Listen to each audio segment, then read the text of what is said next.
हिंगोली जिल्ह्यात रात्री मुसळधार पावसाने हजेरी लावली होती आणि त्यामध्येच आता जर बघायला गेलं तर हिंगोलीची जी जीवनवाहिनी असलेली कयाधू नदी, या कयाधू नदीने आता सध्या मोठ्या प्रमाणात पूर आल्याचं बघायला मिळतंय।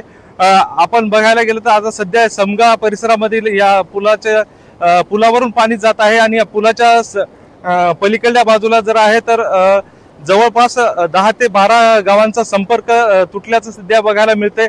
त्याचबरोबर सालेगाव, रुपूरा असेल तेथील देखील पुलावरून पाणी सध्या जात असल्याचं सांगण्यात येते।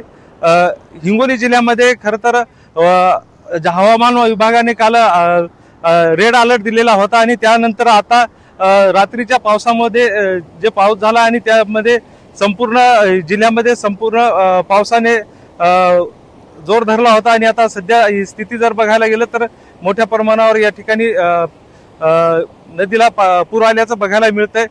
साधारणतः या ठिकाणी कालपासून पावसाला सुरुवात झालेली आहे आणि सकाळी आम्ही 7 वाजल्यापासून या ठिकाणी जनतेला या पुरातून या पुलावरून जाऊ नये यासाठी आम्ही विनंती करण्यासाठी या ठिकाणी थांबलेलो आहे। माननीय तहसीलदार साहेब, माननीय तलाठी साहेब यांनी प्रत्यक्ष येऊन या ठिकाणी जनतेला आवाहन केलेलं आहे की अशा पूर परिस्थितीमध्ये कुणीही कुठल्याही परिस्थितीमध्ये यामधून या पुलावरून वर्दळ करू नये, जाणं येणं करू नये। साधारण किती गावाचा संपर्क तुटला? साधारण हिंगोली पासून या जवळपास 8 ते 9 गावांचा या ठिकाणी संपर्क तुटलेला आहे। आता धामणीला जायचं होतं, आता पाणी येतं समग्याच्या पुलावर। किती वेळ थांबावं लागेल आता?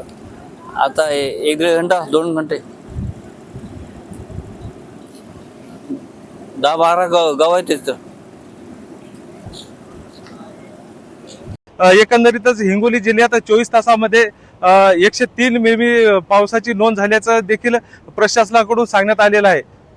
गजानन पवार, LS मराठी, हिंगोली।